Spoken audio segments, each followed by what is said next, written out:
Hey there, Star Friends. SpaceWindu here from the FX-Sabers Forums, and I wanted to talk to you guys today about Star Wars and about what's canon and what's not canon, and what can be canon could be something in your own mind. It doesn't have to be what they tell you is canon. You know, in 2014, Disney Star Wars canceled the EU. They canceled the expanded universe in favor of creating their own idea of Star Wars, their own Star Wars stories, and pushed aside all the books, all the comic books, and all the graphic novels, all the audio stories, anything that was like a radio story.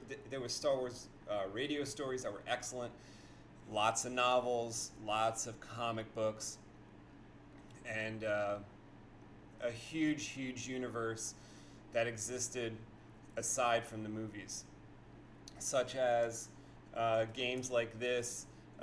You have Star Wars Empire at War, which is more of like a strategy game from about, 15, 20 years ago, and Knights of the Old Republic from about 15 years ago, that contains one of the best Star Wars stories that you could ever find, and that story contained had some spin-off stories, some novels along with it, featured some characters from the video game in the novels, featured new characters in some of the spin-offs, and the Knights of the Old Republic also had a second game, Knights of the Old Republic 2, and then years later in 2011, Knights of the Old Republic I think came out in 2005, maybe 2003, and then the second one came out in 2005, and then in 2011 the Old Republic launched, which is a massive multiplayer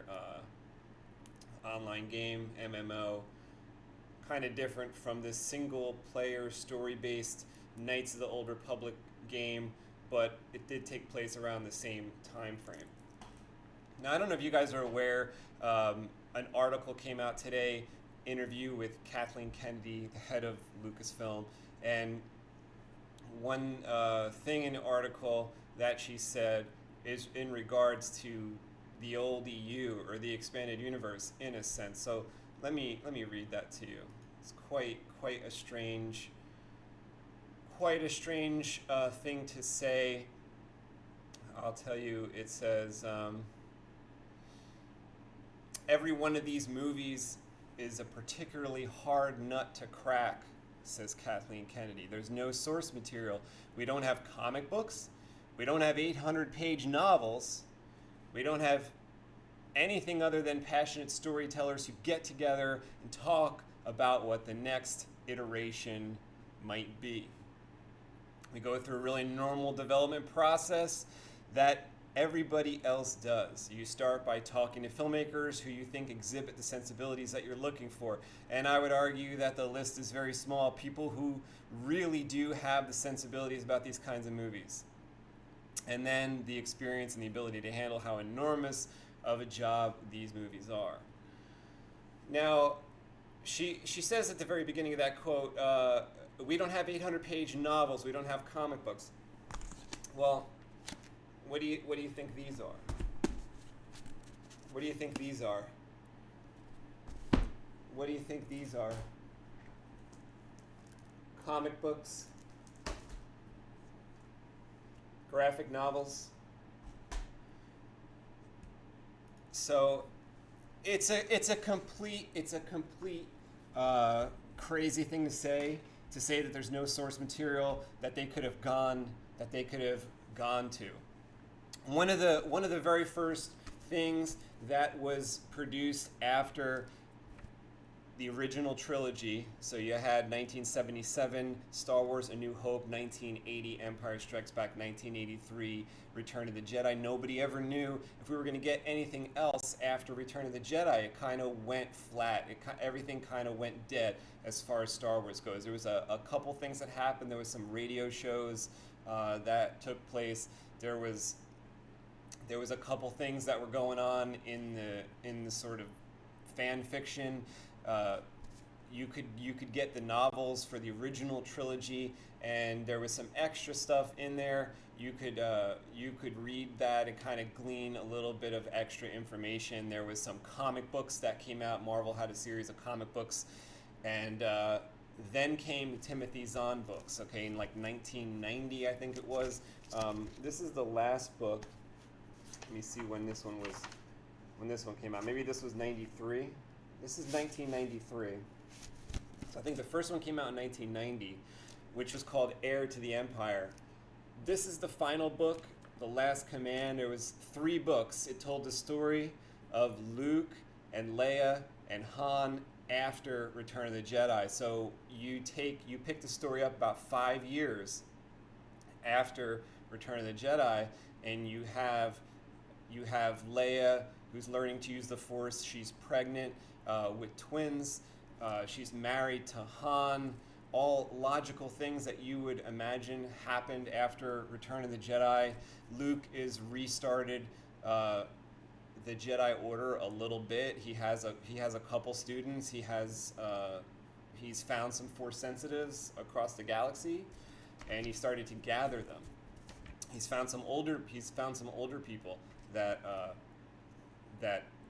this is kind of the beginnings of Luke going to do this. So you actually pick it up where he's basically getting his first student, and I think it's his first student basically after Leia eventually becomes his wife, Mara Jade. Okay, so she starts out as kind of a villain in the story, and then she becomes an ally in the story. When you finally get to the Last Command, you are really getting into the relationship between Luke and Mara, who eventually becomes his wife and the mother of his future son, Ben.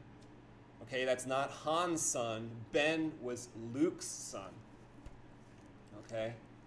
Jason is Han's son. Twins usually run in the family. When you have a set of twins in your family, it's going to repeat. It sometimes skips a generation. It sometimes skips siblings and different things like that. And not every twin has twins. But once twins are in the family, it becomes a little easier to have twins, so as I understand it. With the Force, you have Luke and Leia, and eventually you have Jason and Jaina, offspring of Han and Leia. Okay, and obviously the names don't match up, right? They're solos, but they really are Skywalkers. They descend from Anakin. Okay. J.C. Wenzel says, hello, so much good material they could have used. I totally agree. Jake Soft is here. What's up, Jake? Thanks for joining me, you guys. Some crazy news came out today with this stuff that Kathleen Kennedy does not believe that there's any books or comic books available to look at. They should not have canceled the EU. Bottom line, there is a series of books. This is the basically, if you want to start somewhere and you don't want to start at Heir to the Empire, maybe the post Return of the Jedi era is not for you, and you want to see a different era. Look at the Old Republic era. Look at the Darth Bane trilogy by Drew Karpyshyn. These are amazing books. This is the type of book that you can give to somebody who doesn't care about Star Wars, who isn't into Star Wars, and they will get into it because of this book, Path of Destruction. So if you're a little uneasy, you don't know where to start, Path of Destruction is a great place to start.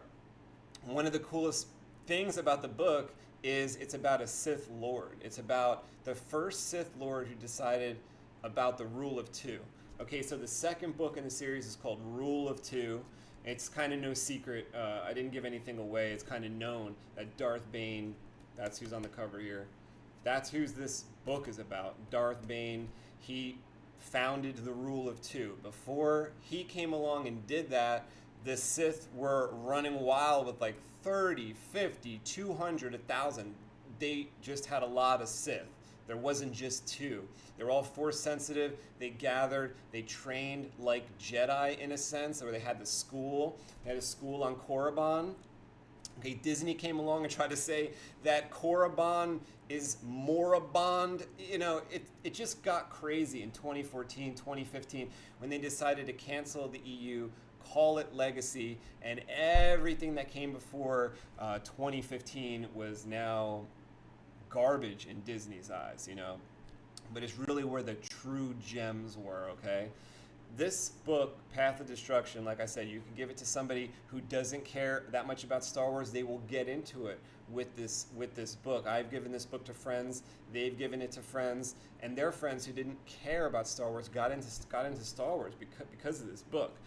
When I heard about new movies being made, I thought they were going to maybe go for making this trilogy.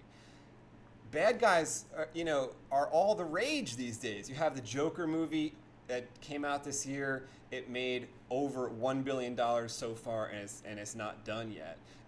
Today marks a day of 1 month until The Rise of Skywalker, the third movie in Disney's new trilogy, with, in my opinion, a bunch of garbage characters. A bunch of characters that never went anywhere, aren't going anywhere, and are like struggling just to come out with some kind of movie that just makes sense on December 20th. It's almost not going to make sense, you guys. We haven't had a plan for the whole time. It's not like Disney, Lucasfilm people had a succinct storyline that they were going to follow, and it was a secret, and it was locked in the vault, and no one could put their eyes on it except for JJ and Kathleen Kennedy and all these people. That's not true. They don't have that. They never had a plan. They never had anything that was going to put a story arc over the new movies. George Lucas gave them an outline. They tossed it in the trash. Okay, so there was an outline for a story. You can check out some bits of that story if you guys go for the episode 7 visual dictionary. I think it's a concept art for episode 7 book, and there are some concepts in there for Kira, who is supposed to be the Rey character, and there was different concepts for Kylo Ren, the Knights of Ren, and there was also different concepts for the sort of state of what the galaxy was going through at that time. It seems like Disney really dumbed everything down. There was some concept art in the visual book for episode 7 that kind of showed Anakin Force Ghosts in different stages of mechanical. So it was like Anakin, but it was half mechanical. You guys can check out those pictures. There was a couple cool things going on. Now, still, that wasn't the story that we got in the EU either. George never really agreed with the stories that were in the EU. He had some rules for people that were going to write the books. He had some guidelines, like you couldn't kill the main characters. They could not kill Luke in the books. They could not kill Han in the books. They could not kill Leia in the books. There were some characters that he didn't consider main characters, like Chewie, which eventually did die in the book series, The New Jedi Order, which was one of the series that Star Wars put out back in the 90s.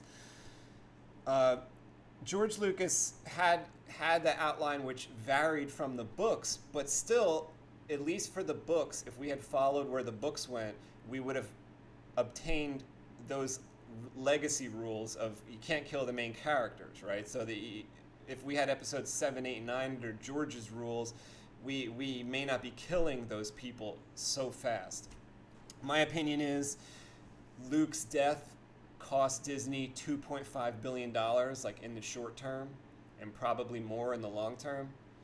So you can't tell me that he's not worth that much to them. It was a completely ridiculous scenario. And believe me, when I first heard that Disney bought Star Wars, I was afraid that they were going to make monetary decisions for the characters. And maybe, let's say keep Luke around past his prime just to make more money off him. Little did I know they were going to go the complete opposite way. Throw him in the garbage, throw all their money in the garbage, trash fire full of money, dumpster fire of $100 bills up in smoke. because of stupid short-range story decisions that did not make sense. Thing number one in episode 8 that everybody is aware of, especially people, all my friends in the Saber community are definitely upset that Luke threw the Graflex over his shoulder. You can't tell me that you're not upset about that. That is completely ridiculous. That is completely ridiculous from all the stuff that we were shown from Luke before episode 8. The reason why they upheld Luke until episode 8, or withheld Luke until episode 8, is there's no reason. There's no reason. The person who wrote episode 7, JJ, and whoever else, Lawrence Kasdan or whoever, probably saved Luke till the end reveal because they expected some epic stuff to go down in episode 8. Like, even though there wasn't an overarching plan, they probably figured, listen, this is Star Wars. They're going to get somebody awesome. Rian Johnson's going to knock this out of the park with some kind of crazy story. Everything's going to connect. It's going to be fantastic. It's going to be amazing. People are going to walk out of the theater cheering. This thing's going to make $2 billion. That's not what happened. They would have rather subvert all your expectations. The last thing you could think of was to throw the lightsaber over Luke's shoulder, so that's the first thing they gave you. There's people trying to be heroes in the movie. We have Finn trying to crash his ship into a gigantic laser beam that's about to destroy the rebellion. He could have clogged up the nozzle of the laser beam just long enough for it to explode, probably. We'll never know because he was knocked out of the air by Rose Tico, and completely ridiculous story change right there when he was on track to be this big hero. Now, what they really should have done with Finn was a mistake they made in episode 7, which is not to carry through his Force prowess, which we kind of got clues of. You know, Kylo Ren is this Force wielder, descendant of Anakin Skywalker. He is probably naturally skilled with the blade. He has a crazy new lightsaber blade that he's swinging around, and yet Finn can come in and kind of stand toe-to-toe with him for 5 seconds. That's 5 seconds too long for a non-Force user. That dude had the Force, but that was discounted in the next movie. They should have unraveled Finn as the main character here. If you want to subvert expectations, people may look at Finn and they would never think that this is the son of Luke Skywalker. But how about you do that? How about you reveal in episode 8 that Finn is the son of Luke Skywalker? And instead of having the ridiculous character of Maz Kanata, which takes a Academy Award-winning actress and puts her in a back room, a dark room with dots on her head, and puts her in a CGI, in a third-tier character that's basically just a finger point. That way. That's all Maz Kanata is. We have an Academy Award-winning actress in a broom closet playing this role. It's crazy. You can't make this up. Truth is always stranger than fiction. We have stories here. From the comic books. Lupita Nyong'o should have been a Lady of the Sith. She should have been Finn's mom. She should have been present in all 3 movies. 30% of the movie. They talk about wanting more women in the movie and more people of color in the movie. Well, why did you stick Lupita Nyong'o in a broom closet? Why? Let me show you what she could have been. Imagine she was something like this. Imagine she was something like an Aura Singh. Imagine if she was something. Try to find one of these Twi'lek Siths. These are so sick. Maybe she could have even been like a red Sith, like one of these red original Siths. Wouldn't that be something? Wouldn't that have been something? Actually get her doing something. If she's an Academy Award winner, why are you sticking her in the back room? And then she shows up in episode 8 again just to point, oh, that way. I'm busy right now, that way. Go talk to the guy who you won't even talk to, but you'll find somebody else who'll do the exact same job that this guy who's supposed to do an impossible job. You'll find someone 20 meters away in a jail cell that can do the exact same thing. It's just going to double cross everybody and kill about 400 rebels. How does that sound? So let me try to find this image. I mean, there are some cool stuff. Take a look at Darth Vader from the comics. This is after Order 66, right? He's on the hunt. He's taking care of Imperial enemies. Okay, there's comic books about that. I'll show you guys. There is some sweet stories where Darth Vader is chasing Jedi on the run. You know, imagine you have some characters like this. How about some alien characters? Put that CGI to work. Put that CGI to work.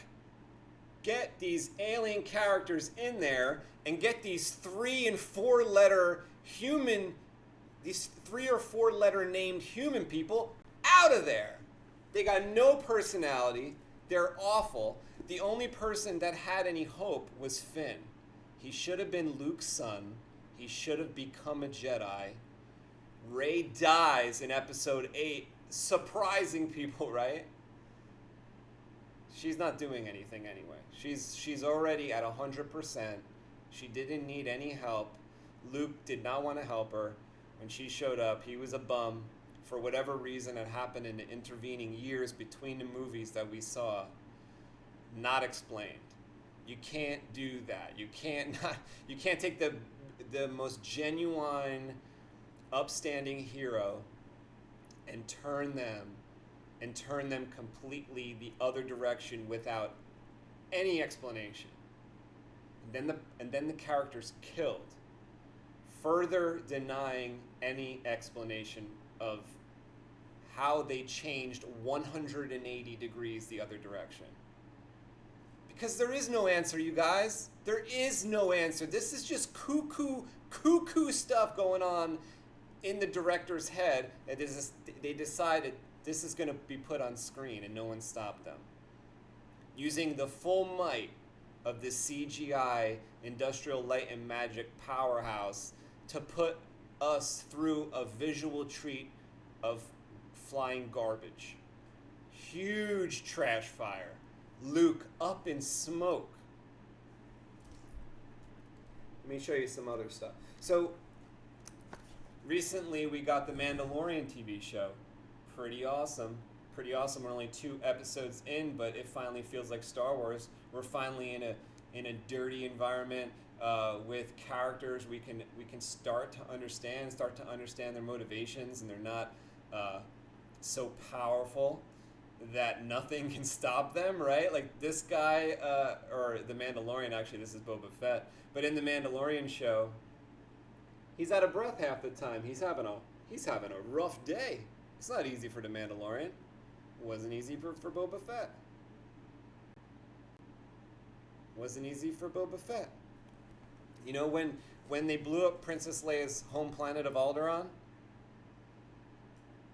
even though, you know, she kind of gets back to the base at the end of the movie and she says, you know, I don't have time for our sorrows, Commander. You know, there's no time for our sorrows. At least she mentioned sorrow. Episode 7, they blew up 5 planets. Nobody really blinked an eye. Nobody said that they had a friend on that planet. Nobody said, oh God. Oh my God, my family. Oh no. What are we gonna do? Revenge. No, there was nothing. There was nothing. Planets Forgotten. Episode 8 comes along. Han's been dead. No mention of a funeral. The thing could have started with a funeral or something.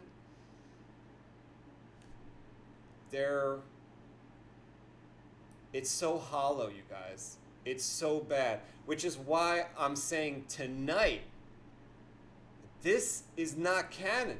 7, 8, and 9 are not canon, you guys. They're not. They're not. They're garbage stories. Thought up on the fly. No planning. Take a look at the picture of... I wish I had a way to put it up right now. I'm in a different program and I'm not exactly sure how to work this one. I can hold up stuff for you guys, but I'll just tell you this. You can go look it up. You might have seen this, and I mentioned it before. You know, when Lawrence Kasdan and J.J. Abrams were writing The Force Awakens, they have photos of them brainstorming. Where do you think they were? Do you think they were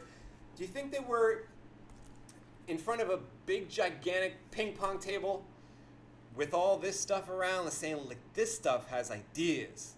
This stuff is successful. This sold 1.2 million copies or whatever it is. Maybe we should take a look at this. This has an award-winning writer. This story lasted 30 years. These comics sold 100,000. Maybe we should look at these comics. No, you know what the picture of them is? Lawrence Kasdan and JJ, they're sitting on a porch, on a stoop, kind of in a backstage at a sound studio, just drinking coffee, looking up at the sky. Just coming up with ideas. I mean, nothing wrong with that if you have an imagination, but something happened along the way. These guys don't have it anymore. Like a bunch of money in their pocket? Like, what happened? Maybe JJ never had it. Go back and look at some of the old stuff he did. It's never finished. Fringe, an amazing sci-fi show, just dropped. Lost. I didn't watch it, but I heard the ending was garbage. They said at the end, they did at the end what they promised they were not going to do in the beginning, which is to say it was all fake. It's all like a dream. Wish we could say that here. Wish we could say that here. Bring up Star Wars Episode 9. Have Luke wake up. That was all a dream. The Force showed me the what if. What if? They didn't care about Star Wars. What if? They just made up the story on the fly. What if we just stab Han? What if we remove Jaina from the whole plot? Put Rey in there. Just say she's already got what it takes. She's already got what it takes. What do we have to watch these movies for? Why? Why are we watching these? What are you learning? How to pronounce 3- and 4-letter names? Finn, Rose, Rey, Poe, Maz. Ridiculous, you guys. What happened to Chewbacca? What happened to all these hard-to-say names, these long names? What happened? What happened to the imagination, to creativity? Creativity that's like in all these books. Now, let me show you. All these books they forgot about. All these books that Kathleen Kennedy says don't exist. I got them on my bookshelf. Call me up. Look at Luke here. Look at Luke, Han, and Leia right here. Look at him with his ROTJ saber. Look at him dressed like Vader. Uh-oh. Uh-oh. What happened? Is he brushing the dark side? Do you think that's just a little more interesting? Do you think a brush with the dark side is a little more interesting than committing suicide on a rock? What do you think? What do you think? Think that'd be a little cool? Maybe see him brush the dark side a little bit?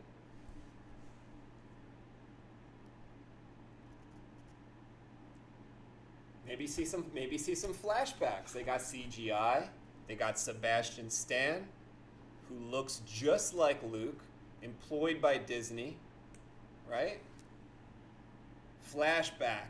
Boom, Luke. Jumping out of a TIE fighter, jumping out of an X-Wing, blaster, lightsaber, TIE fighters trying to blast him out of the sky. Isn't that more interesting than fading away after seeing Luke for 10 minutes suck on a tit and live like a hermit, lie to Leia, lie to Han? Does that sound like Luke to anybody?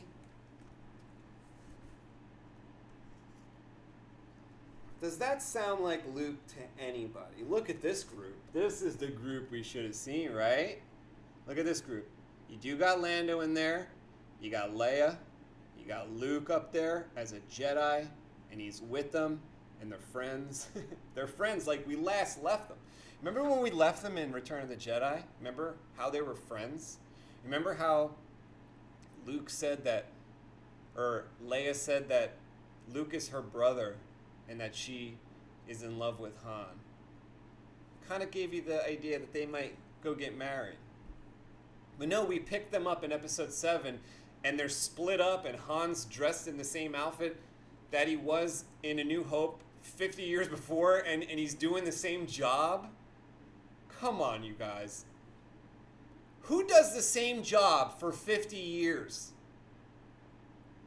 Okay? A quote by Thomas Edison, you should have 7 careers in your lifetime. That's what he believed. Okay? That's what makes for an interesting person. What happens when you do the same thing for 50 years? And you suddenly retire. You die. That's what happened to Han. Han wouldn't, come on. No. He doesn't go back to being a smuggler, smuggling Rathtars, of all things.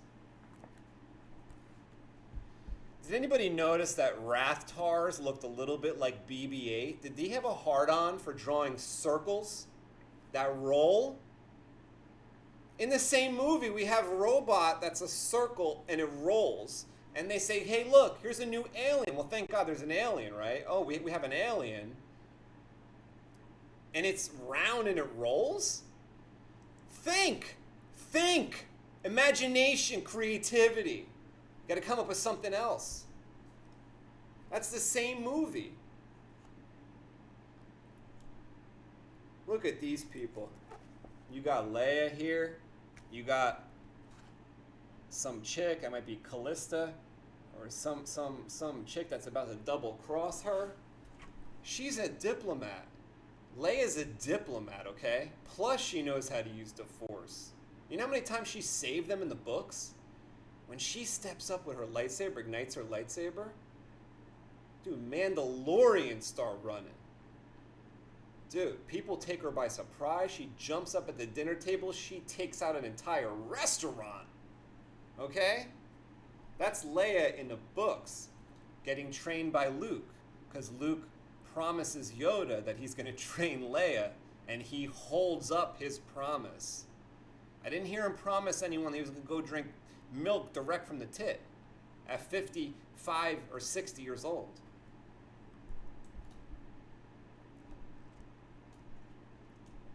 There's a couple things I want to show you guys. I'm still looking for that look at this picture of Luke. Look at what the comics give you.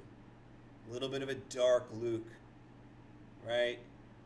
What machine does he got behind him? He's got, it doesn't say, I think that's a world devastator. Like Luke gets a little upset and he unleashes a world devastator. That's an interesting idea. Look at this shot over here. You got Palpatine in the back. His ghost is still haunting Luke and Leia. They're wondering what to do. There's some Crimson Guard that are still loyal to Palpatine. There's the Millennium Falcon. You got the green lightsaber. I bet you guys thought you were going to see Luke's lightsaber. And you saw it, but he was threatening a child. He was threatening a child. These are the type of ideas they come up with when you let these goofballs be in charge. utter goofballs who are not fans like me and you. They're not fans like Jakesoft. They're not. They never spent one iota of a day in their life focused on Star Wars until someone handed them money. This is bad, you guys. This is a bad state. I got a couple things I want to show you, but let me just see if anyone's saying something to me in the chat. 7 was just poor rehash of 4. David Sloan tells me. Exactly. you can't say it better. The word poor. The word poor. It's poor. It doesn't look poor. It looks rich. It's glitzy. There's glamour. There's flashy lights. There's glow sticks. There's airplanes. There's people looking left, people looking right. But what did they do there? They didn't break any new ground. What happened with every Star Wars movie that came before this? It broke new ground. Remember, they filmed the prequels in HD. This is like 10 years before anyone heard of HD. They filmed the prequels in HD. You could see that there was no dirt on anything. That was actually one of my complaints. You know, these prequels look too clean. This is Star Wars. Even the Undercity of Khorasan was kind of clean. Remember when Anakin was running? It should have been squalor. But anyway, we got what we got with those. They were okay. You know, that was still from George's mind, at least. We had, you know, George Lucas giving us the story. I mean, kind of the story that, I don't know, were we really asking for it? I felt like we got that idea in episode 4. All Obi-Wan had to say was a couple lines about the Clone Wars. And then later on, when we find out what happened to Darth Vader, his name was Anakin, which we get told in episode 4. But later on in episode 5, we get to see his helmet come up and we see scars. And people, once the internet came out, right, people had skeletons and said, you know, what could these X-rays mean? Like when Vader was getting shocked by Palpatine right before he threw him over the edge, we saw a skeletal imprint of what Vader looked like. So people were trying to put together online, was he burned? Was he, you know, was his bones broken? What's missing? Is something missing? Is his neck broken? People were trying to put this stuff together just because of these frozen frames in episode 6 of Vader getting electrocuted. You know, people were that into it to find out what was the scenario between Obi-Wan and Anakin back in the day. But it was almost better. It was almost better to leave that to your imagination. And my imagination was running wild all the years before the prequels. You know, I thought there was this, you know, mountainside, cliffside fight, lava below, storms up above, lightning, different color, nebulas colliding, a planet that's really close or a moon that's really close. I mean, epic, epic, epic, epic. You guys think the fight in episode 3 was epic? The one that was going on in my head 10 years before was just, I mean, I was reading all these books. You know, I was reading the New Jedi Order. I was reading the Last Command. In the New Jedi Order, Chewie gets hit with a falling moon. This is the type of visuals that they give you in the books. Why couldn't we see that in the movie? Why can't we see mega visuals that mean something? When they destroyed 5 planets in episode 7, that could have been something. That was something. Destroying 5 planets. We're talking about potentially trillions of beings dead in one instant with one laser from Starkiller Base that stupidly split into 5 lasers. 6 lasers. But still, we had a planet wide, we had a galaxy-wide calamity that should have been at the center of everything that came after it. Forgotten. Just like these books. Just like all these comic books. Can anyone even remember the name of one of the planets that got destroyed in episode 7? One of them started with an H. Was it like Halcyon or... You know, these facts should be etched into our brains like we all remember Alderaan. Alderaan is like a real planet to us. It was a real planet to us. We got to see it in episode 3. And Bail Organa flew back there. I got to see it for a second. It's beautiful. It looks like Denver. It looks like Colorado, right? Who doesn't want to go there? You feel bad. You feel bad that it was destroyed. What happened after episode 7? Did they even mention those planets ever again in episode 8? They're so blind, you guys. They're blind. They're blind to their own stuff. Imagine I bake a cake and I forget about it and I can't even smell it being burned. How stupid do you have to be? Let's just take a look. Let's just take a look at one of these books. Like, let me get you guys into this, okay? Let me get you guys into Path of Destruction, and I'm going to go on to something else. But this is just real quick. Bear with me while I read a couple paragraphs from this. I'm almost picking it randomly, you guys. I spend 60 seconds before the video just trying to figure out what to read, you guys. What didn't take much. This book is full of gold. This book is platinum and gold. The whole series is. There was a lot to choose from, you guys. I think these movies, just so we could sit there and just be given something. How about get the audio book of one of these books? Get these comic books. Forget those movies. Forget those movies. They're not canon anymore. Tonight, we are saying they're not canon anymore. They're not. The stuff that Disney said isn't canon is canon. That's we're kind of going to play the childish game until they come to their senses. Who are these people? There's thousands of stars. There might be a million. There might be a million. There might be 10 million Star Wars fans. Hold a contest. Who's going to write the story for episode 7? You'll get 100,000 entries. You'll get 90,000 entries. One of them might be Drew Karpshin. Take 6 months. Read through everything. Take another 6 months developing 5 of those ideas. Kind of like they're doing with the Game of Thrones TV shows right now. They're saying, like, we want to do more Game of Thrones TV shows. Let's put out 5 pilots, take a look at them, and see what's going on with them. Which one's the best? Maybe we pick 2. Maybe we go with 2. Maybe that becomes the new Game of Thrones. Why not do that with Star Wars? Put out a contest. Get the people who love it to write it for free.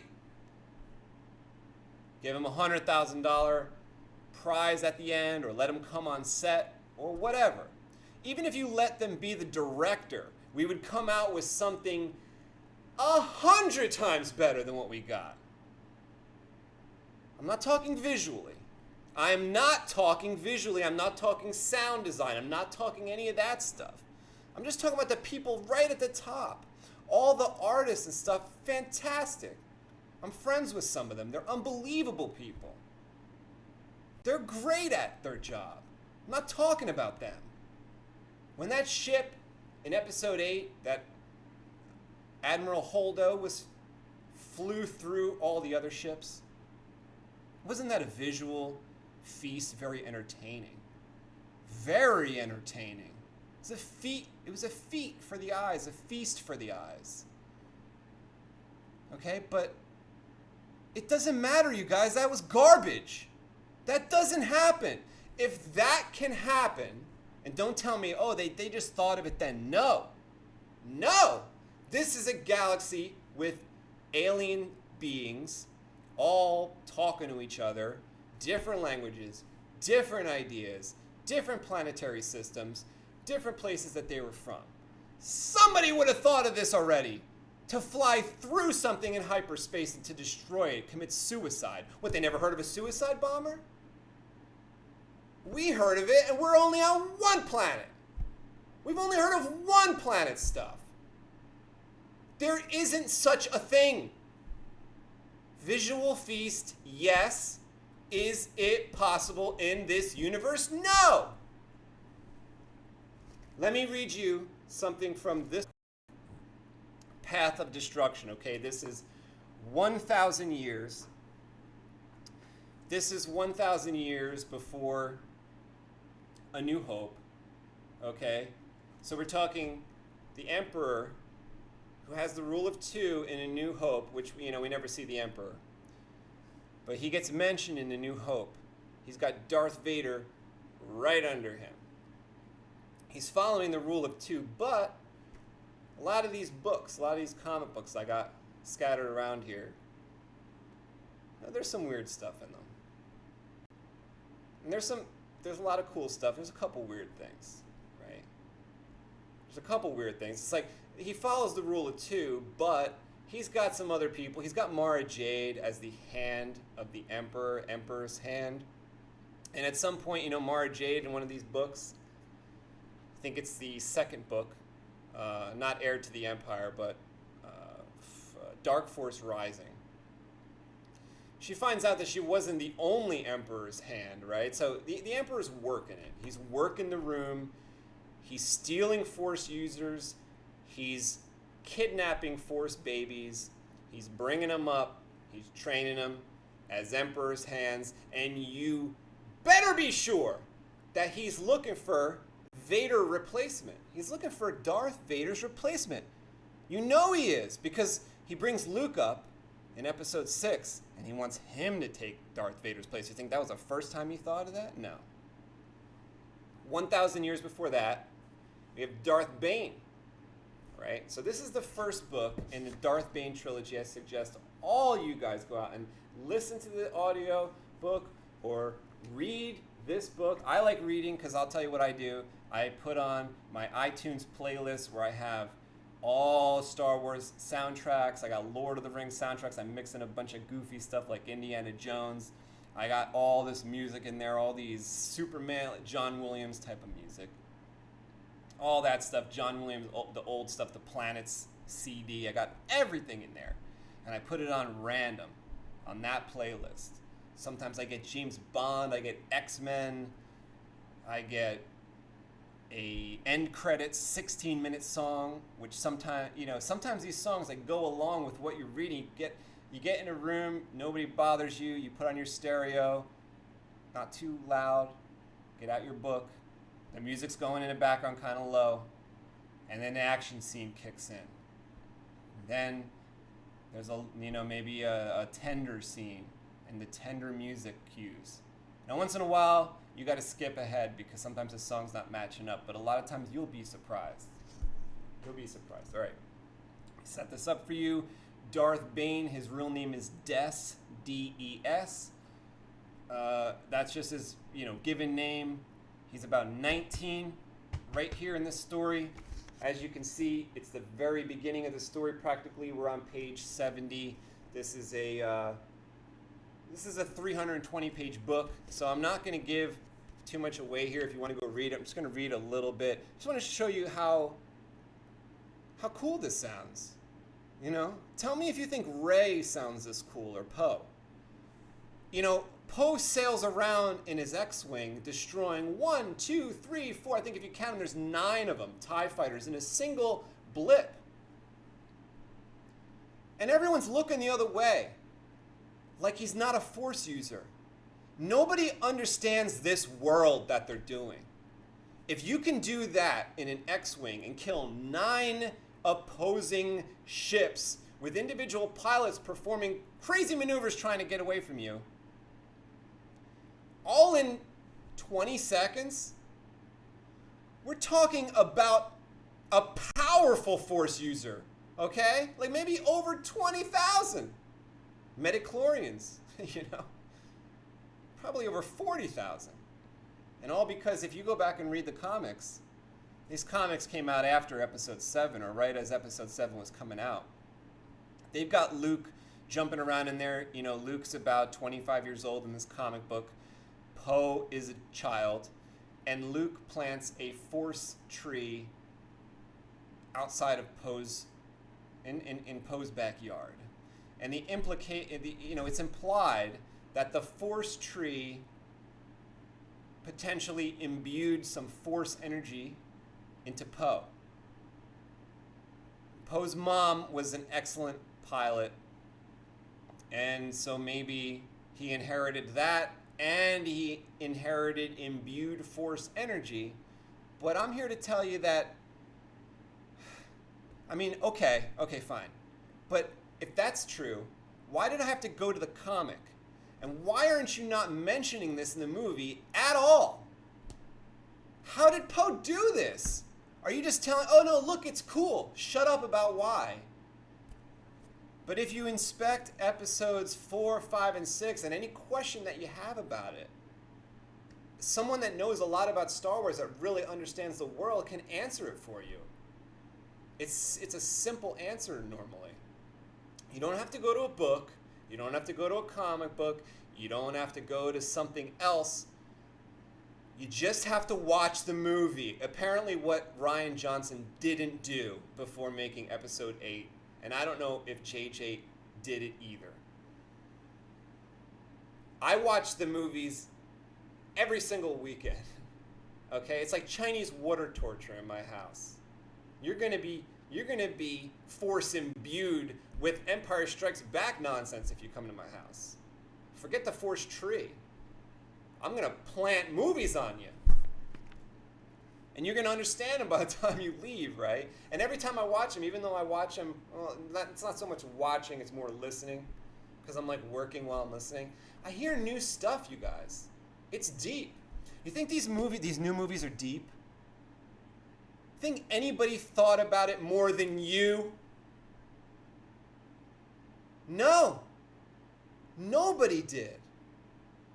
You know, like 3PO says, thank the maker. We can't thank the maker. These makers are idiots.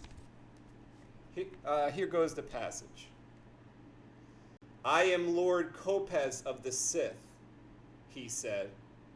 At that moment, Des knew without a doubt this was the cloaked one who had come to him in the pit, and he gave a slight bow of his head in acknowledgement. I am to be your inquisitor, Lord Kopez explained, his voice showing no emotion. I alone will determine your fate. Rest assured, my judgment will be final. Des nodded again. The Twi'lek fixed his burning orange eyes on Des. Des is a human. That's Darth Bane. Lord Kopez is a Twi'lek. I think he's a red Twi'lek, if I'm not mistaken. Maybe he's like a white Twi'lek. Rest assured, my judgment will be final. Des nodded again. The Twi'lek fixed his burning orange eyes on Des. He has the full Sith gaze. This is like one of the major Sith players at the temple that Des is studying at. Des is like 19. He just got accepted, basically, study with the Sith. But he's like a low-level grunt. He's like a soldier. You got to prove yourself as a Sith. As a Jedi, too. Are you going to come in and rule the roost? No, you got to prove yourself. You are no friend of the Jedi or the Republic. It wasn't a question, but Des felt compelled to answer anyway. What have they ever done for me? Exactly, Kopez says with a cruel smile. I understand you have fought many battles against the Republic forces. Your fellow troopers speak highly of you. The Sith have need of men like you if we are to win this war. He paused. You were a model soldier until you disobeyed a direct order. The order was a mistake, Des said. His throat had grown so dry and tight that he had trouble getting the words out. Why did you refuse to attack the outpost during the day? Are you a coward? A coward wouldn't have completed the mission. Des replied sharply, stung by the accusation. Kopez tilted his head to the side and waited. Attacking in the daylight was a tactical mistake, Des continued, trying to press the point. Ulabor should have relayed that information back to command, but he was too scared. Ulabor was the coward, not me. He would rather risk death at the hands of the Republic than face the Brotherhood of Darkness. I prefer not to throw my life away needlessly. I can see that from your service record, Kopez said. Kashyyyk, Trandosha, Fasira. If these reports are accurate, you have performed incredible feats during your time with the Gloomwalkers. The Gloomwalkers is like SEAL Team 6 type of thing. They're like just a group of like special operatives. Feats some would claim to be impossible. Des bristled at the implication. The reports are accurate, he replied. I have no doubt that they are, Kopez either hadn't noticed or didn't care about the tone of Des' reply. Do you know why I brought you to Korriban? Des was beginning to realize this wasn't really a court-martial after all. It was some kind of test. Though for what, he still wasn't sure. I feel I've been chosen for something. Kopez gave him another sinister smile. Good. Your mind works quickly. What do you know of the Force? Not much, Des admitted with a shrug. It's something that Jedi believed in. Something that Jedi believe in. Some great power that's supposed to be just floating out there in the universe somewhere. And what do you know of the Jedi? I know they believe themselves to be guardians of the Republic, Des replied, making no attempt to hide his contempt. I know they wield great influence in the Senate. I know many believe they have mystical powers. And the Brotherhood of Darkness? Des considered his words more carefully this time. You are the leaders of our army and the sworn enemy of the Jedi. Many believe that you, like them, have unnatural abilities. So that's just a couple paragraphs from this book, Path of Destruction by Drew Karpshin. It's basically just a random page. But look how interesting that is. He's talking to one of the higher-ups, and the higher-ups reveals to him that he's basically come here to learn about the Force. And he's just realizing that right now. He's just realizing it's like the tip of the iceberg. He just saw the pinhead. Let me see what you guys are saying here. I'm so glad you bring up the Bane novels, says Joel Zaborowski. Ever since they came out, I've been saying they're pure gold for movie material. You know, such a great point. It would have made an incredible trilogy. That's why I thought they brought on David Benioff and D.B. Weiss, because they were famous for adapting Game of Thrones novels into mega hit TV series. I really thought when I heard that, I think I heard it in like 2017, we heard that, maybe 2018, we heard that the Game of Thrones guys, David Benioff, D.B. Weiss, were coming to Star Wars. They got a Star Wars contract. They were going to do a trilogy of movies, and I thought there was going to be Darth Bane trilogy, especially since I heard some rumors that it was going to be Old Republic based, based many years before the other movies, which I thought, if they cared to take a glance at the source material, at the expanded universe, at the legacy stuff, they would see a glaring sunbeam, and that glaring beam of light would be the Darth Bane trilogy. There would be no denying it if you just looked. If you just looked. There are so many good stories on the books and comics Why didn't they use some of them? David Sloan. Exactly. Why didn't they use some of them?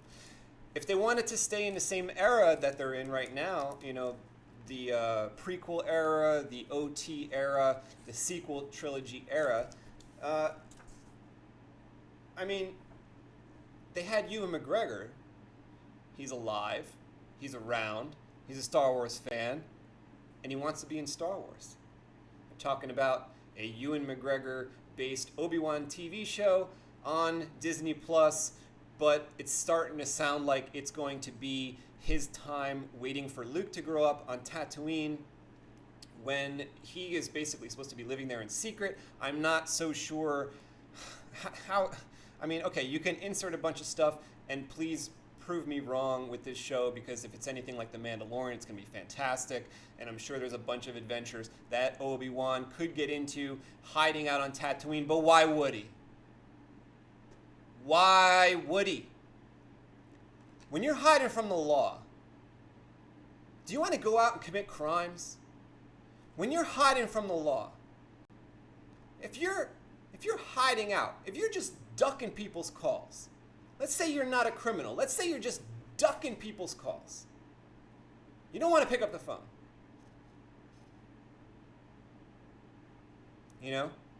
Why would you get a second number? You're going to get a second phone number if you're ducking calls? No, you wouldn't do it. Obi-Wan would not get into adventures if he could help it. Now, okay, maybe somebody comes by and tries to hurt Luke, and he's got to protect him off to the side where no one could see. How many times can that happen? How many adventures could there be when this guy's supposed to be hiding? I don't know, but what they could have done, they could still do it. Take Obi-Wan, take Ewan McGregor, hire a child, right? Hire a child. Hire a very charismatic young lad. That could be Anakin, right? Wow, this is Obi-Wan training Anakin. That's pretty amazing. You can do a little CGI. So Obi-Wan, maybe a little makeup. Maybe they don't need CGI. Maybe he looks young enough already. But they got Ewan McGregor, and they could be on adventures, and you could see some of that stuff. Callbacks, like you remember when Anakin said in episode 2 that there was, some mumbo jumbo off the elevator, just discussing something that happened in their past. You can do a callback. You can go back to that planet. Remember, I saved you from that nest of Gundarks, right? Well, you can show it in some kind of show. There's Obi-Wan giving Anakin his lightsaber back, which he had misplaced, kind of like a callback to what happens in episode 2 happening in this comic here. And you can kind of just see, how cool would this be? How cool would this be? Take a look at this panel. This is the Jedi Academy. This is the Jedi Temple, and you have Anakin facing off against other students. You have training droids. You have Jedi around, because there's over 200 Jedi that are just chilling. You got a bunch more Jedi around the galaxy at that point.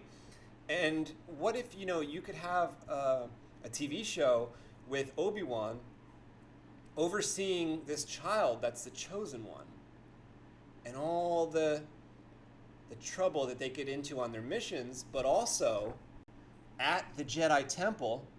What if Anakin has a rival? Wouldn't that be something? Wouldn't that be interesting if Anakin had a rival? I always thought it would have been really, really cool if they showed the inside of the temple, the inner workings of the School of the Jedi, kind of like they did with Harry Potter. Like in Hogwarts, like in Harry Potter, Hogwarts is almost like its own character. The school itself has personality. The school itself gives something. There's ghosts there. It lines up perfectly with Star Wars. The Jedi Temple would have Force ghosts, maybe, chilling in there, right? The school would be alive with Force power, with other Jedi, with people talking with their mind. what if they thought another boy was the chosen one? And Anakin kills that boy secretly in a weird way. And nobody knows. Maybe Obi-Wan kind of had a clue. But he doesn't want to believe it. He can't think of it. He can't think like that. Can't. Couldn't have been him. No. But the student disappeared. He was supposed to be the chosen one, the other guy. Anakin didn't like that. Wouldn't that be something? But this is some cool stuff. You know, Anakin struggles with the kind of sort of false memory of being attacked by Darth Maul. Somehow he has this weird, like, kind of thing that he goes through in these comics where he kind of thinks about Darth Maul a lot. And I think he even like tries to kind of practice with like a hologram, like a holographic Darth Maul or something. They got some cool concepts. They can do stuff like that. I don't think Obi-Wan out in the desert getting a suntan is more interesting than that. All the Jedi alive still in the temple, and you're gonna put Obi-Wan in the desert? Boba Fett's dead. Luke is a child. He's not supposed to know anything. What are you doing? What are you doing there with the TV show? I don't know, you guys. Like, it sounded like a good idea at first. It's just not sounding like a good idea anymore when there's this other stuff. Why choose the lesser then? When you guys are at the store, don't you get the one in back? When you get in your milk, don't you reach back and get the one in back where it says expires in February rather than January? Get the better one. All you got to do is reach a little further. Jake Soft says, Disney will never give us an R-rated Star Wars movie. Logan, anyone? Franchises can grow up with the audience. Exactly. That's like Harry Potter. Like, what's her name? I can't think of her name right now. Can't think of her name. Harry Potter author, J.K. Rowling. She said that she wanted the Harry Potter books to grow with the audience. Exactly. That would have been fantastic. You know, you make these movies that we get today for 40-year-old dudes like me. And that's who has money. I mean, I'm sorry, you guys. That's who has money. If you're making the movie, you know, Episode 7, I went and bought, I think, like 4 or 5 sets of tickets for 4 people each. I'm not going to do that for Episode 9. Who do you think's buying this stuff?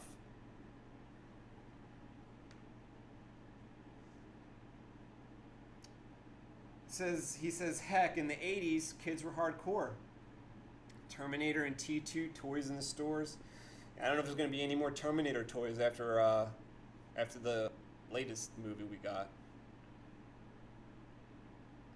As for what I understand, girls don't buy action figures. From what I understand, they just sit on the shelves. You know, you're not going to get girls going out buying Rey toys. They don't do it. They want other stuff. They want Barbies and stuff. They don't want Rey toys.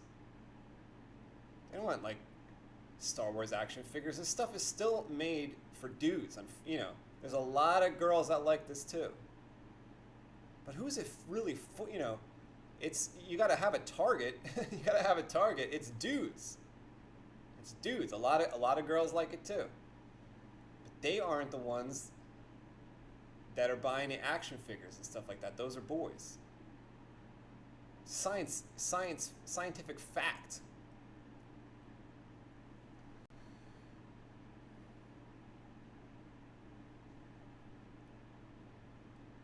Megtooth Sith says, I want the Obi-Wan expansions. Yeah, I want to see more expanded Obi-Wans too.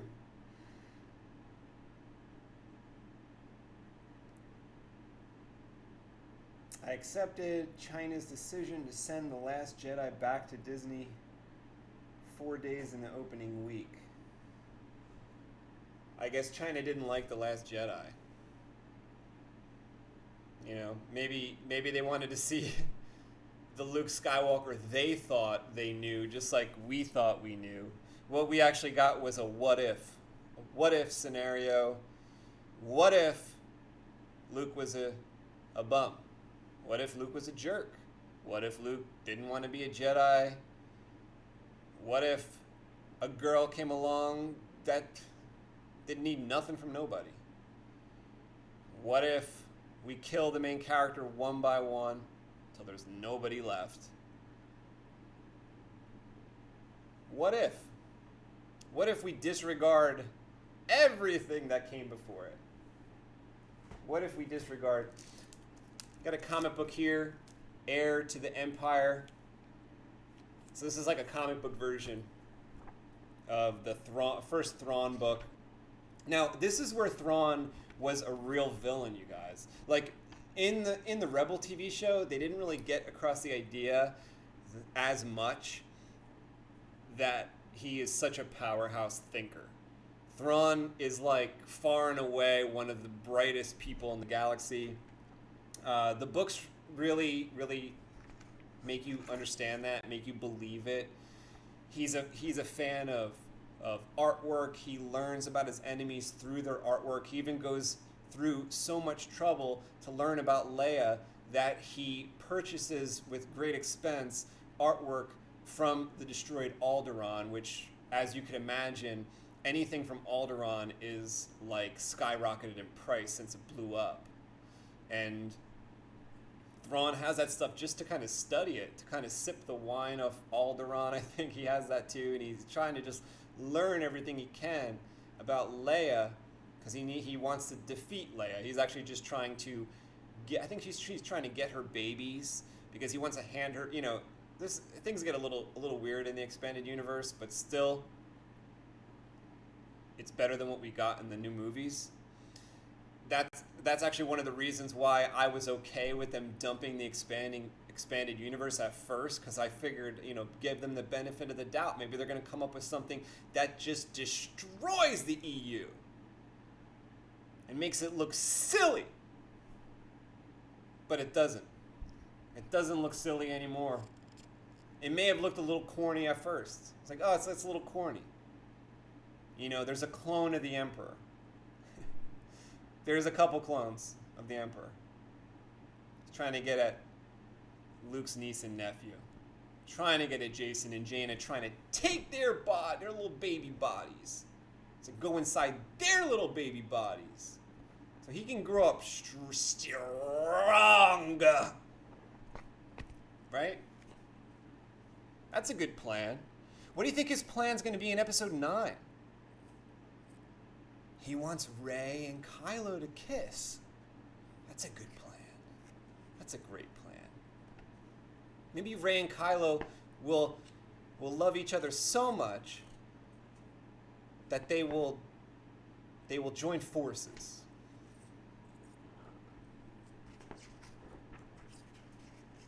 And then the Emperor will have just what he wants. Like, what? Where'd the Emperor come from? Where was the hint of the Emperor? You can't do that. You can't do that. What do you think, we are stupid? You're not going to put a clue in there? No clue. 0 clues in episode 7. Where are the Knights of Ren? Where were the Knights of Ren in episode 8 when Kylo needed their help? Are they out finding Force babies for Palpatine to slip his soul? You know? To slip his soul there? To live again? I don't know what they're doing. I don't know what they're doing with this new movie. But basically, you got a comic book here of Heir to the Empire. I really love how Heir to the Empire portrays Leia. Portrays Leia with all her dignity, with all her prowess as a diplomat, And one of the coolest things that they call her in on one of the planets, the Nagori call her Lady Vader, because they know that she's Darth Vader's daughter. Think about that for a second. Think about how they wasted Leia. Think about that she's Darth Vader's daughter. And you think about it, they did her justice at all. Did she get any justice for being Vader's daughter? Lady Vader. Who Luke admitted could do all that she could do, all that he could do, and probably more.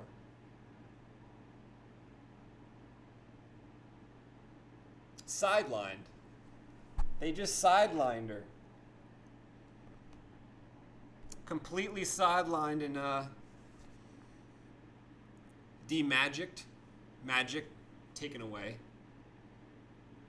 Plot points from the previous movie, episode 6, taken away. Like a magic trick, leaving all the cups and plates on the table. But with no substance. There was no dinner. There was nothing in the cups. You just pulled the sheet, pulled the tablecloth right out. Forgot about the expanded universe. Forgot that there's Obi-Wan and Anakin comic books. These are actually quite new, actually. I'd be quite surprised if they utilize this. There's a snow scene in here I don't want to show you guys. It's really cool. It's like Anakin is performing certain feats. See, he's already up to his habits. He's already decapitating people with his lightsaber, right? Obi-Wan doesn't need to know. That stuff's cool. That stuff's interesting to see, that maybe the darkness coming out a little more. Kind of like, it's like the Clone Wars cartoon, but even before that. So, this is like Anakin growing up. Look at what they could have done. My last point that I want to bring to you guys is about Darth Vader. Why did everyone get hyped in Rogue One? It was Vader. Single minute in the movie, one single minute was the highlight to everybody that saw that movie. Because everybody knows Vader, and everybody likes Vader. Everybody that likes Star Wars thinks that Vader is a cool villain, and he's a cool character. Comics know that. The comics know that. They got whole comics about Vader. Darth Vader Ghost Prison. You want to make a movie? You want to make more episodes? If you like money, why didn't you go for Vader? They're so eager to trash our characters that we love, to bring in their new characters, that they don't even think of this stuff. No one right now can imagine Vader being bigger than he is right now. But what if he was? What if instead of episode 7, 8, 9, they gave us a Vader movie that made Vader look even cooler than he does now? A lot of people would say that's not possible. It's not possible because you didn't try. Nobody tried. Nobody tried. You could have put anyone in that costume. Give someone like 200 G's. You don't gotta give no one $1 million. They'd be happy to step in that Vader costume for like 200 G's. Maybe a martial artist. Maybe like a 6'5" kendo practitioner. It's Darth Vader. Imagine an hour like that 1 minute in Rogue One. Imagine an hour and a half of that. Could you imagine? People would go back and see this movie 8 times rather than making videos online on how this stuff is garbage. Don't they like money? We're all willing to give him money. I'm not buying tickets for this new one. Anyone's got the internet, you'll be able to see it the next day anyway. Look at this stuff. This is amazing. You got the Emperor interacting with Vader. You can go back to those 20 years that they were like alone together while Luke was growing up. You can go back. You got 20 years. You got 20 years of hunting down Jedi. Wait till Vader finds a Jedi. There'll be a lightsaber duel. Maybe the Jedi has friends. Maybe the friends jump out. Wouldn't that be a cool action scene? Maybe they're on Khorasan. Will we ever see Khorasan again? Those planets that they blew up in episode 7, none of them, they weren't even named Khorasan. It's like they're like, oh, this is the capital planet. Well, okay, in the intervening years, since we've all watched these movies, what the hell happened here? Khorasan's not the capital anymore. Luke's a bum. What happened here? These people didn't care to even watch the other movies. Oh, what's the capital planet? I don't know. Is there one?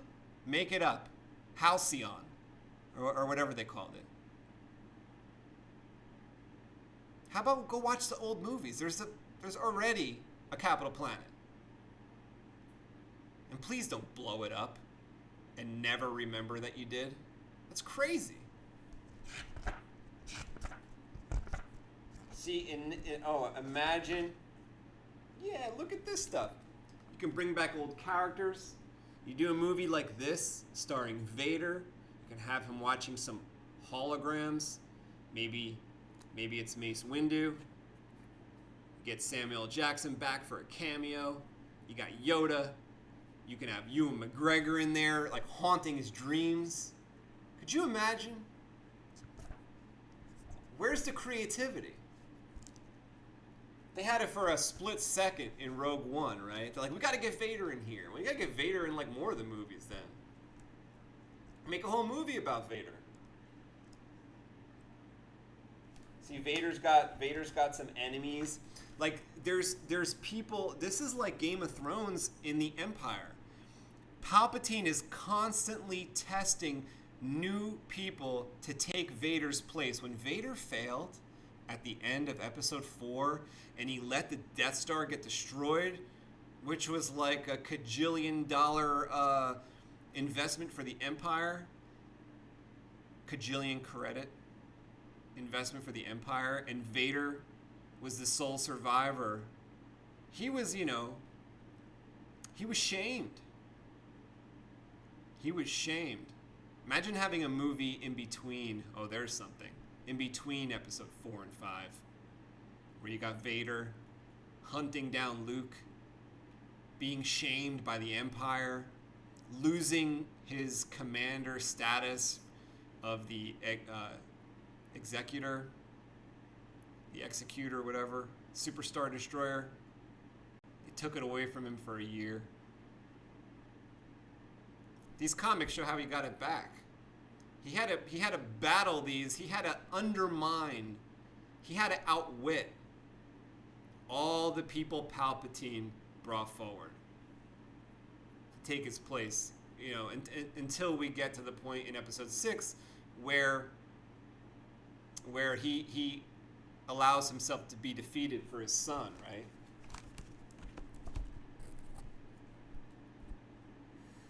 Well, there's just so much action in here. Here's a scene where like Palpatine is smoking somebody. I think he's smoking Vader up in this one, like, or he killed somebody. I forget what happened here, but cool stuff. You want to bring Palpatine back? Don't do it like episode 9 did it. Do it like this. Do it like this, where you're actually spending time when with him when he's alive, not trying to bring him back just because you're so out of ideas. And you want Rey to defeat Palpatine, which would ruin the OT. It would ruin the OT. Luke, that's Luke and Vader's victory, not Rey's. Like I said, the comics and books and stuff did bring back like Palpatine clones and stuff. The nice thing is, these characters overcame that in the story. They didn't drink titty milk and pass out along the way. And give up. It's a what if. It's not canon. It's a what if. What if Episode 7? What if The Force Awakens? What if The Last Jedi? What if The Rise of Skywalker? All right, let me see if you guys have anything to tell me, and then I'll let you go. I'll get out of here. Stop my complaining and my bitching and moaning. Jake Soft says, I think I've used this phrase before, passion versus paycheck. Someone who has a passion for a topic, canon will always do better than someone just merely working for a paycheck. You know, that's like the problem with nepotism, right? When you get your relative to come work for you, or someone hires a relative or their friend, it's never, I mean, never say never, okay? Maybe 1 out of 100 is, 1 out of 100 people doing nepotism is good for the company. I don't know how you'd say that. But 99 out of 100, nepotism's bad. And like Jake says, you're going to get people in there that just want the money. They don't care. They don't care how big this is, how much this means to people like us. You know, people like me don't just love Star Wars, but they love every bit about Star Wars. Finding it really hard to love this. Finding it really, really challenging, you guys. This is not easy, dealing with this garbage.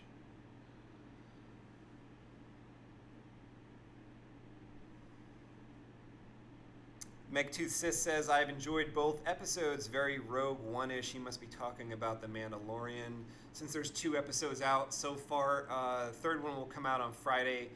Today is Wednesday.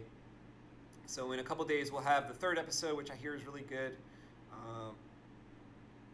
World is devoid of hope, nothing but chaos and death. Yeah, you know, those dire straits make for a good story. My favorite thing about episode 4 and episode 5, but you know, where it started, episode 4, is that, and it's my favorite thing about Harry Potter too. It's like against all odds. Against all odds. Nobody likes you. Nobody wants to hear what Luke has to say. He's a farm boy on a planet that nobody's heard of. Nobody ever wants to visit. He'll probably die there. No future. Zero hope. But the movie's called The New Hope.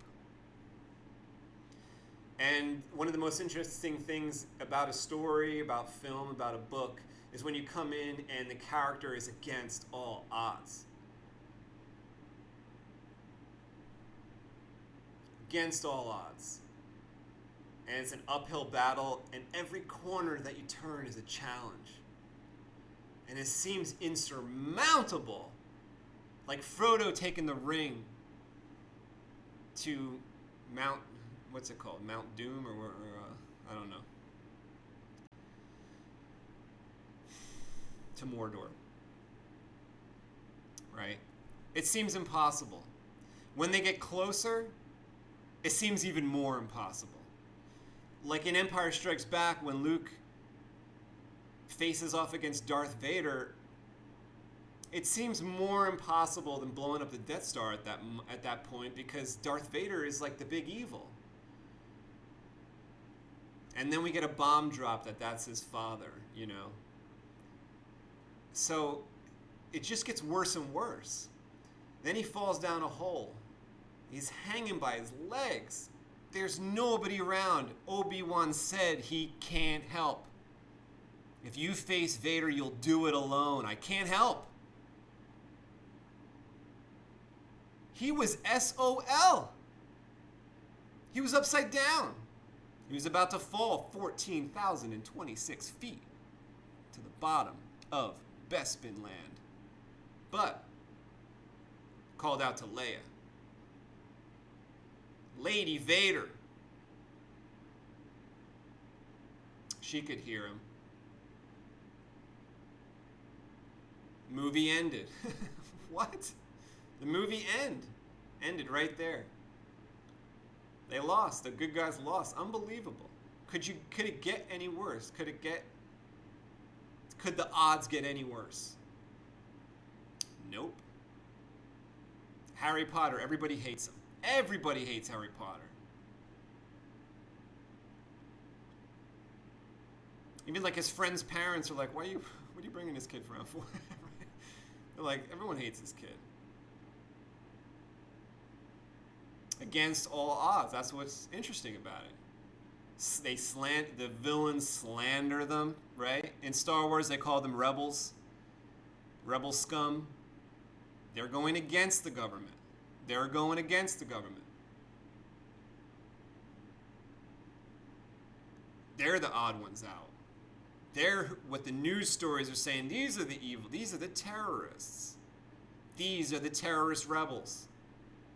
So against all odds, you know. J.K. Rowling says she looked at Star Wars, she admired Star Wars, and she wrote Harry Potter thinking about Star Wars. This is one of the themes she was thinking of. Against all odds. Impossible odds. That's what makes a good story.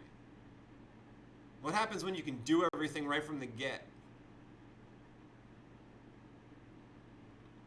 What happens when it's not a challenge? It's boring. All the glitz and glam in the world can't change that.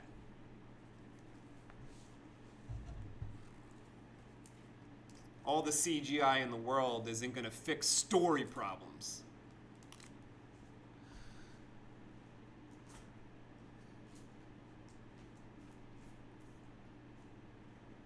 Hosnian system. Daniel M. says, oh my God, Hosnian system. When countries fall due to liberation or political upheavals, capitals change. Rome had several capitals over the years. Okay, so maybe I'm stuck in the EU where post Return of the Jedi, the capital remained Khorasan. And, you know, if we're going by the movie canon, I think, what was it, 2004, or was it the 1997 redo of Return of the Jedi? At the end, they show Khorasan, and they show the Palpatine statue being pulled down, and they break it down, which kind of signals to me in my mind, I guess I'm making it up from here on, but that signals to me in my mind that this is the capital, the government changed, statue come down, but we're not leaving the capital. I mean, this is a city planet. Why would you abandon the city planet? And if something happened in the intervening years, tell us. We're not mind readers.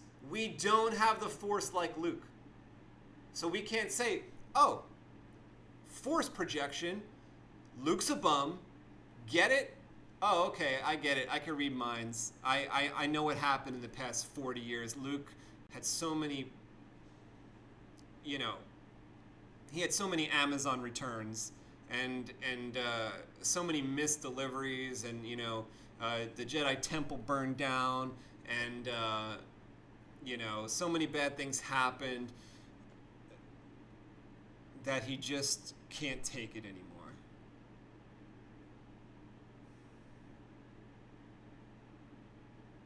And he decided to kill his...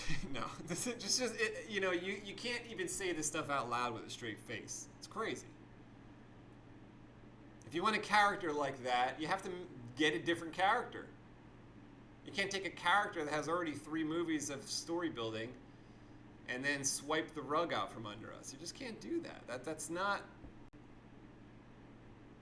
Nobody's buying that. Nobody's buying that. When you look back in a couple years at this trilogy, hopefully it's as forgotten as they've managed to do with all these books and comics.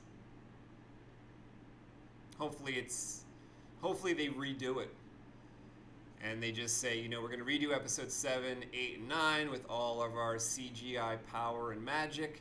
And we're actually going to make something awesome. And that's actually what I think is going to happen in the future.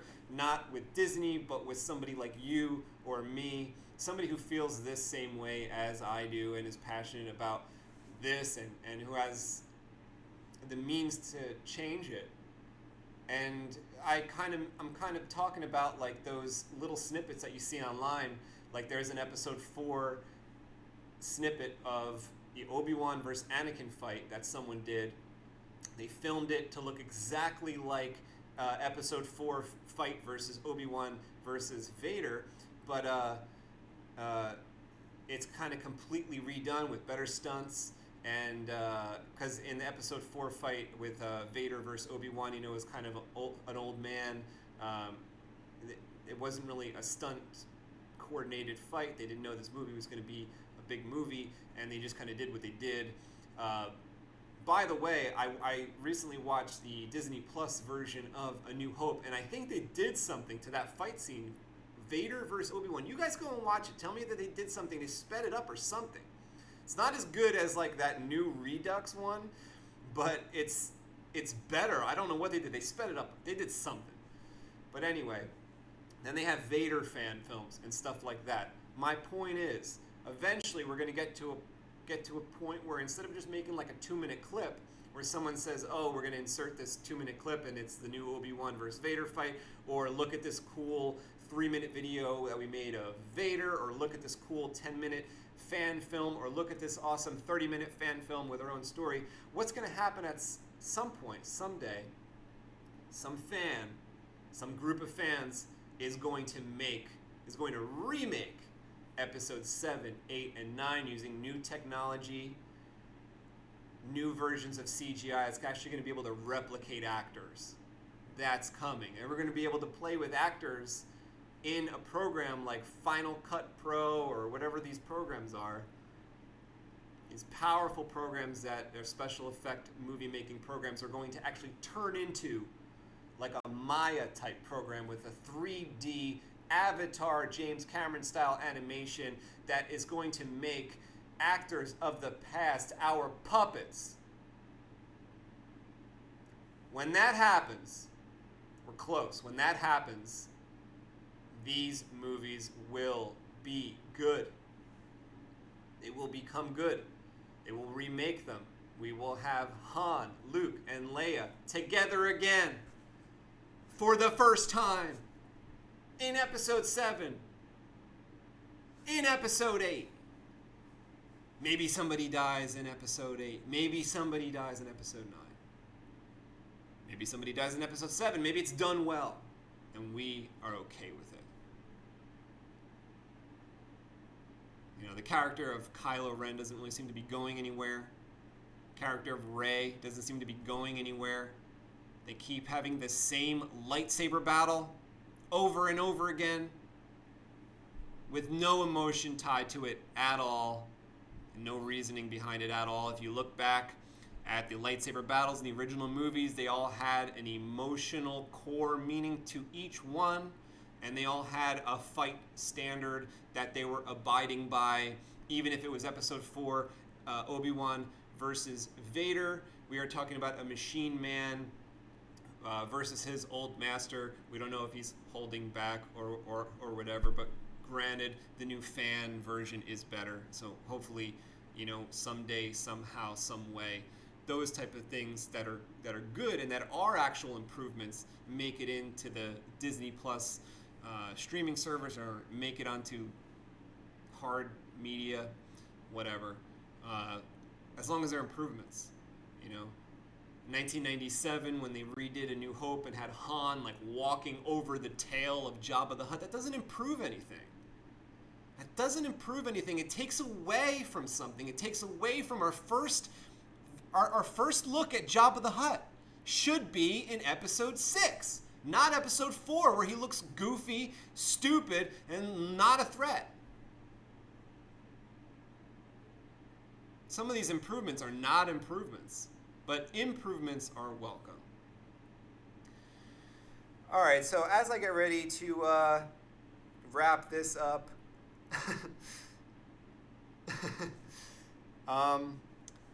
that's it for my talk today about Star Wars. I hope you enjoyed this video. If you did, hit the like button. Come back to see me next time. I think we're going to do Saber Talk this weekend. I got a couple reveal videos for some Graflex lightsabers. I think I got like 3 completed Graflex lightsabers. So there's gonna be like a bunch of Graflex lightsaber videos coming up in the next couple days. And you know, we will get back to doing what we do best, which is lightsabers. It's just it would have been cool if we got more in the way of lightsabers with these new movies. I really wish that was the case. You know, we got Kylo Ren's lightsaber, which is cool and different, but just the fact that there's no more like Jedi characters, no more like there isn't any Jedi masters or knights or anything like that, where we could really, as lightsaber fans, we don't have a whole lot to chew on with these new movies, but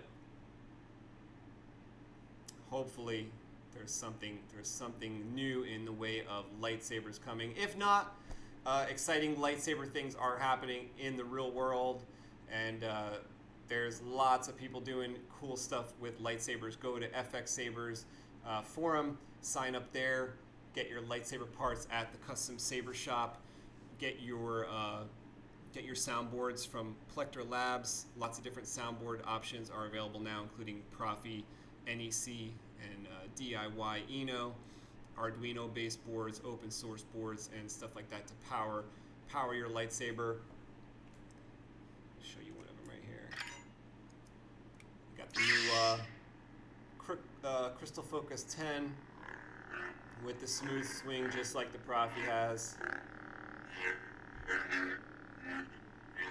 Always got one of these lightsabers nearby when I'm looking at all my expanded universe stuff that you guys should definitely check out if you haven't already. Expanded universe is really rich Star Wars stuff, Star Wars content. There's lots for everybody. There is different book series. There's book series that run like 18 books long, like the New Jedi Order, and then there's book series that run maybe 3 books, like the Thrawn Trilogy or the Darth Bane Trilogy. So I suggest you guys go and check those out, check out the comics and stuff like that. And I'll just remind you again, exciting lightsaber things are happening. Come back this weekend for Saber Talk. All right, thanks guys. Hope you have a good night, and I hope episode 9 is something bearable and gives us something. They maybe pull out some clever ideas in episode 9. Will it happen? Will it be possible? Will it hurt? Will it improve Star Wars, or will it hurt Star Wars? I hope it improves it, like The Mandalorian seems to be doing. All right, guys, thanks a lot.